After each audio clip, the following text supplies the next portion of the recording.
Maganda po so verse no na ating na pakinggan. Tungkol po 'yan sa sa sa pag-ibig Panginoon sa atin. Yan. So maliwanag naman po sinabi na ang Diyos po ang unang umibig sa atin, kaya tayo ay umiibig sa Kanya.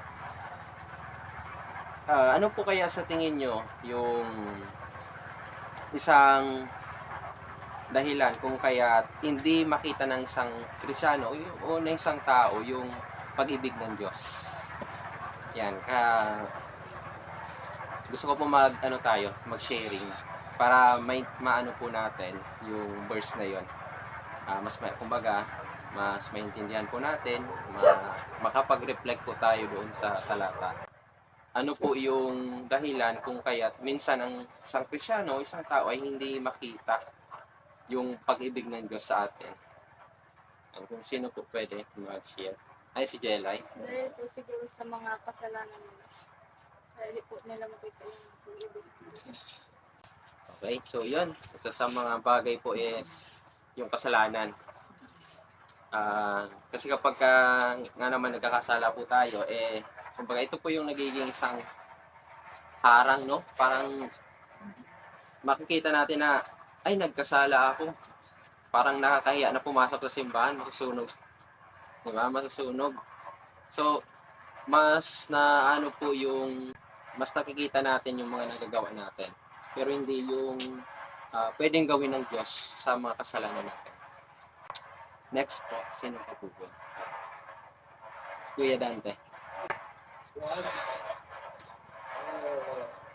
Trials, problema sa isang Kristiyano. Minsan yan, sinisisi pa yung Diyos. Tama man. Trials pa lang, feeling nila, hindi na sila love. Ito na lahat yung karakter. Minsan, sinisisi pa sila. Bakit parating din ang problema? Pero hindi na nakita yung pinupansin namin yung bakit sabihin din ang problema. May purpose eh. Kaya sa akin, para problema dito nila. May purpose mo sa akin. Dahil sa mga nakita ko parang naluluyan sila hindi na nakikita na sa pagkain mo tulis pa. Kaya kung lang itong problema, Yes. Tama yung explanation kay Dante. Tama yun. Base yun po sa experience. Kasi totoo naman talaga. Kumbaga, dahil sa nararanasan po natin, yung nararamdaman natin na, ay, parang wala namang Diyos eh. So, kumbaga, mas nararamdaman kasi ng tao yung sakit, yung mga pagdududa, yung kapagalan, baga sa buwita. Hindi mo kan maiwasan, pero ang mga nipuka to, isang bagay o isang pagsubok po sa to, kung paano po natin. So, pakiramdam na kadto, mapalitan yung pag-ibig ng Diyos. Sisay pa. Wala akong ibang maisip eh. Pero tama rin yung sinabi ni Dante. Pag sa trials talaga, minsan nabubulag yung tao.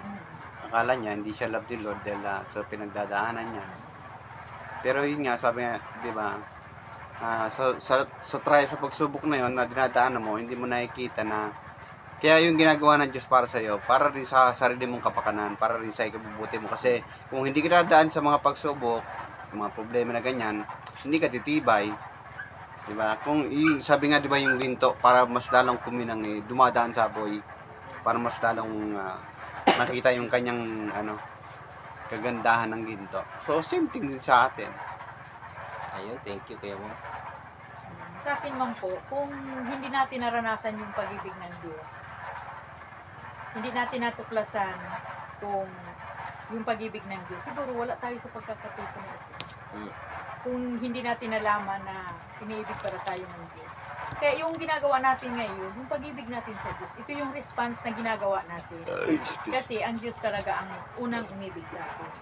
Yung ginagawa natin ito, yung response natin sa pag-ibig ng Diyos, kaya tayo ay nagsishare ng Word of God. Yun lang po sa akin. Ayan, thanks God. Halos makuha ni Lulubi yung pinaka-point ko po. Ano po kasi, kumbaga, isa po kasi ang pinakadahilan po kasi talaga natin sa paglilingkod sa Panginoon is hindi po kung ano yung ano yung makukuha natin sa Diyos, hindi kung ano yung na nagagawa ng ibang tao sa atin. Kumbaga, tayo po ay naglilingkod dahil sa mahal po tayo ng Diyos. Ito po kasi yung pinakadahilan kung kaya't ang lahat ng bagay po sa mundo ay nagkaroon ng buhay. Tandaan po natin na mahal po tayo ng Diyos kasi hindi po tayo mahal ng Diyos nung una pa lamang, hindi na tayo niya nilikha. Pangalawa, mahal po tayo ng Diyos kasi yung ginawa po ni Jesus Christ doon sa krus. Alam naman po natin yan na ni isang tao ay wala pong kayang makagawa nun. Isa na po yung sapat na dahilan kung kaya't kailangan po natin magpatuloy. Kasi kahit gaano kahirap po nangyayari po sa buhay natin, marami po tayong pagsubok, problema. Kahit ako po ngayon, wala po akong trabaho. Kakalabas ko lang po ng Batangas, kakauwi ko lang po dito ngayon. Pero di ko alam kung ano yung plano ng Diyos. Kanina nga po nag-share ako doon sa GC. Jeremiah 29:11, tama po ba? Yan, Jeremiah 29:11. Sinare ko po yun kasi nagre-reflect po yun sa sarili ko. Na ako po kasi ngayon, alas wala ako pong plano na bumalik o anong pwedeng maging trabaho. Pero nakikita ko po na siguro talagang purpose ni Lord na umuwi po muna ako kasi alam ni Lord meron po kasi kailangan akong gawin ngayon. Di ko po alam kung anong mga bagay na yun, pero naniniwala ako na siyempre para po yun sa bawat isa sa atin, para sa church, para sa ministeryo, sa bawat isa sa ating mga magkakapatid. Yun po ang nasa isip ko ngayon, kung kaya talagang ngayon sinuportahan ko si Kuya Mon.